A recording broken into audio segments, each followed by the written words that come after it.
زیر سجادہ دربار عالیہ مبرا شریف صاحبزادہ والا شان ڈاکٹر پی فضیل ایاز قاسمی صاحب دامت برکاتہم العالیہ تشریف لائے، خوش آمدید کہتے ہیں، اور ان کے ساتھ حضرت علامہ ہزاری صاحب تشریف لائے، انہیں بھی خوش آمدید کہتے ہیں۔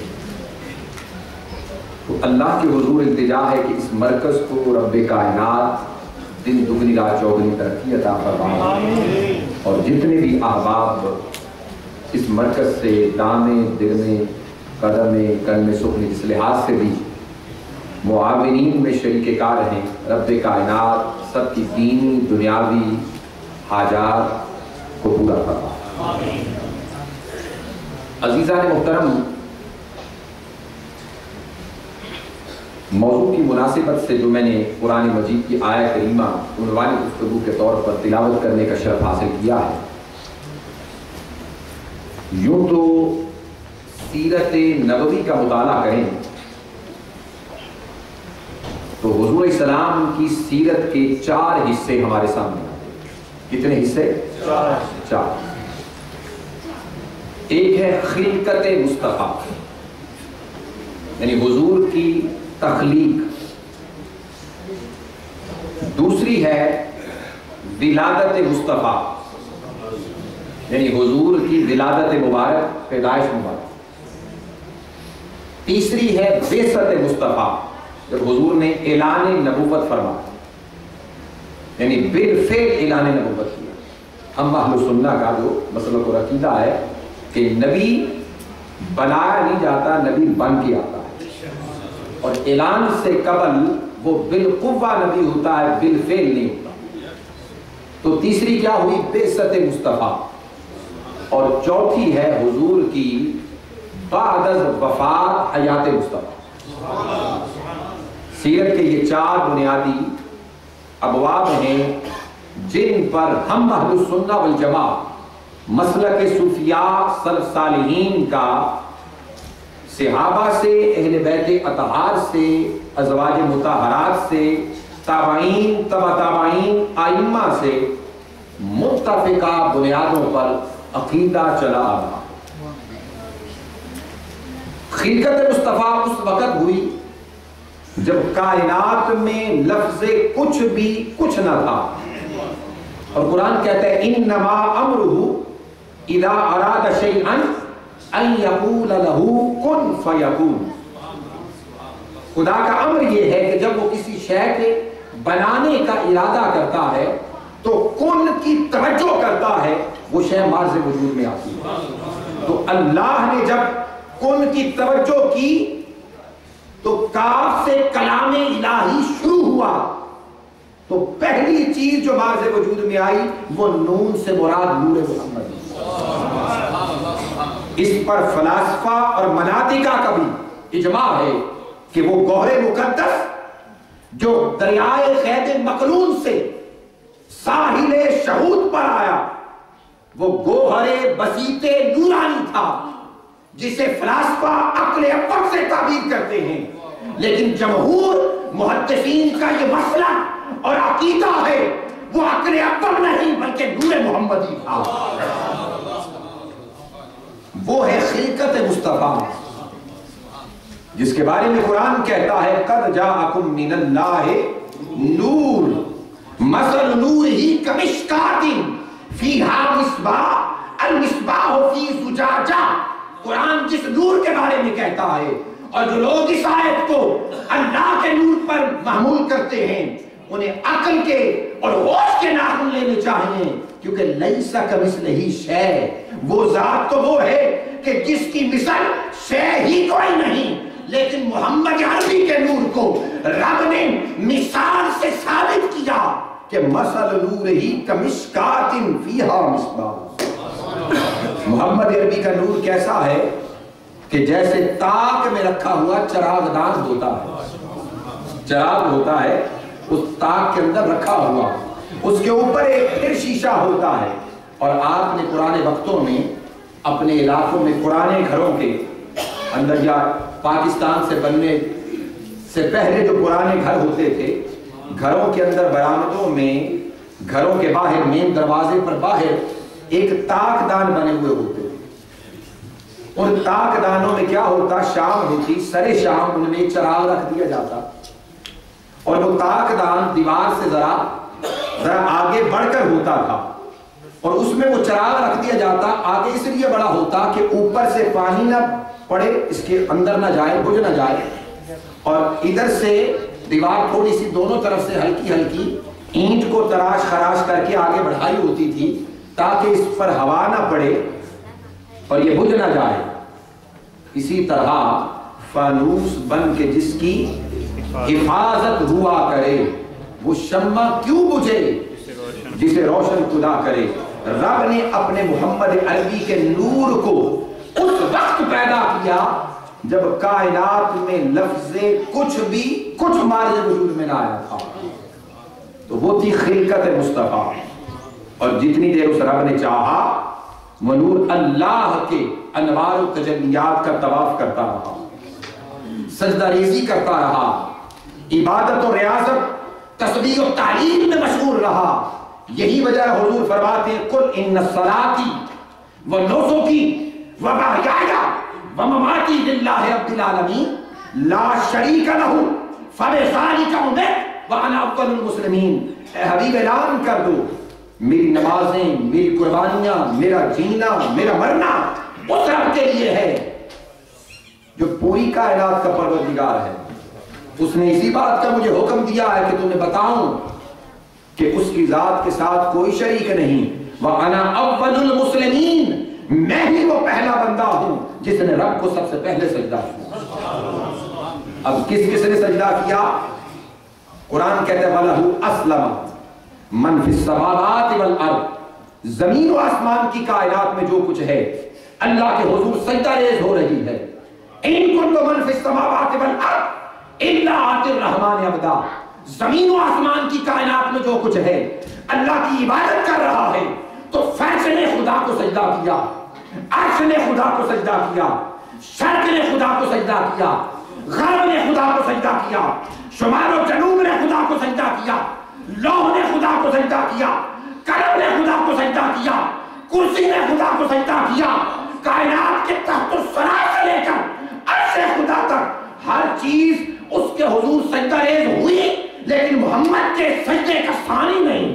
فرمایا انا اول المسلمین، جب میں ساجد تھا تو کوئی ساجد نہ تھا، جب میں راکع تھا تو کوئی راکع نہ تھا، جب میں عابد تھا تو کوئی عابد نہ تھا، جب میں عبادت کر رہا تھا تو کوئی عبادت نہ کر رہا تھا. خدا مسجود تھا، محمد ساجد تھا. یہ ہے خلقت مصطفیٰ، اور یہی خلقت مصطفیٰ حضور نبی اکرم صلی اللہ علیہ وسلم کہ اس نور مقدس کو سیدنا آدم کی پشت انور میں رکھا. وہی نور جناب آدم لے کر چلے، اپنی امت اور قوم کو بتاتے رہے کہ جس نور کا ڈنکا بجانے کے لیے رب نے مجھے بھیجا ہے وہ خاتم النبیین سید المرسلین. پھر حضرت نوح تک پہنچا، وہ بھی یہی بیان کرتے رہے. حضرت ابراہیم کے صحبت یہی بیان کرتے رہے، حضرت نوح کے صحبت یہی بیان کرتے رہے. جناب اسماعیل تک پہنچا، عدنان مدر کنانہ سے ہوتا ہوا وہ نور سیدنا عبداللہ اور سیدہ آمینہ کے بطن اطہر تک پہنچا. جناب آدم سے لے کر جناب آمینہ کے بطن اطہر تک جتنا زمانہ بیتا، ہر نبی حضور کے اس انوار و تجلیات کو بیان کرتا رہا، خاتم النبیین کی آمد کا چرچا کرتا رہا. اور اس نور کا چرچا نہ صرف نبی کرتے رہے، رسول اعظام کرتے رہے، اس نور کے راہبین چرچا کرتے رہے، رہبان چرچا کرتے رہے، علماء چرچا کرتے رہے، کاہنین ذکر کرتے رہے، معبدوں میں ذکر ہوتا رہا، کنیسوں میں ذکر ہوتا رہا، عبادت گزاروں میں ذکر ہوتا رہا، بلکہ ملک و سلطنت اور ملوک و بادشاہوں کے ایوانوں میں بھی اسی نور کا ذکر ہوتا رہا. کبھی وہ ربیعہ بن نصر کی زبان سے ہوا، کبھی سیف بن یزن کی زبان سے ہوا، اور سیف بن یزن جب حاکم یمن ہوا تو بلاد و امصار عرب سے بہت سارے وفود اس کو مبارکباد دینے کے لیے آئے.